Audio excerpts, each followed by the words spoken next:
કે સુતી હોય ભરયું ઘમાં તો માં તમારી ત્યાગજે અવતાર લઈને આ સમયમાં આઈ નાગલ આવજે આઈ નાગલ આવજે। મોણિયાની અંદરમાં ભગવતી નાગલ બિરાજતી હોય।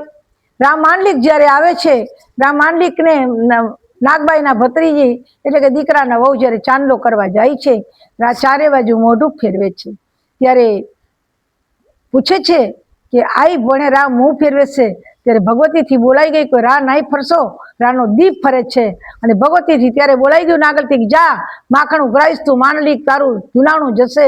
અને જુનાગઢ ગયું અને રામ માંડલિક ને પસ્તાવો થાય છે, પણ માં ભગવતીને પણ પસ્તાવો થાય છે અને માં પરમબા પરમેશ્વરી એમાળે હાડ ગાળવા નીકળી છે। જગત બધું રોવે છે।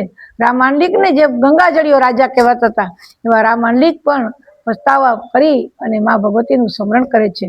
તો રાફડા કોઈ દી કોરા ન હોય, માં ભગવતી ચારણના ઘરે કે ગમે તેના ઘરે અવતાર લે છે। કોઈની ઘરે દીકરી થઈને આવે, કોઈની ઘરે વવારું થઈને આવે, કોઈની ઘરે બેન થઈને આવે અને પરમબા કોઈની ઘરે આજે માં બનીને પણ આવતી હોય છે, પણ માને ઓળખવી અઘરી છે, કારણ કે માં શબ્દ કેવો છે એ જગતની બધી એબીસીડી કદાચ તમે કાઢી નાખો પણ માની અરે તોલે કોઈ ન આવે। અને એટલે તો એમ કહેવાય છે કે મારી માની અરે તોલે કોઈ ન આવે, એક જગદંબાની તોલે કોઈ ન આવે અને એક જનનીની તોલે કોઈ ન આવે। અને એટલે તો કવિ બોટાદકર લખીને ગયા છે કે જનનીની જોડ સખી નહીં જડે રે લોલ, મારી મારો પ્રેમનો પ્રવાહ જો, જનની ની જોડ સખી નહીં જડે રે। રસ્તું જઈ ત્યારે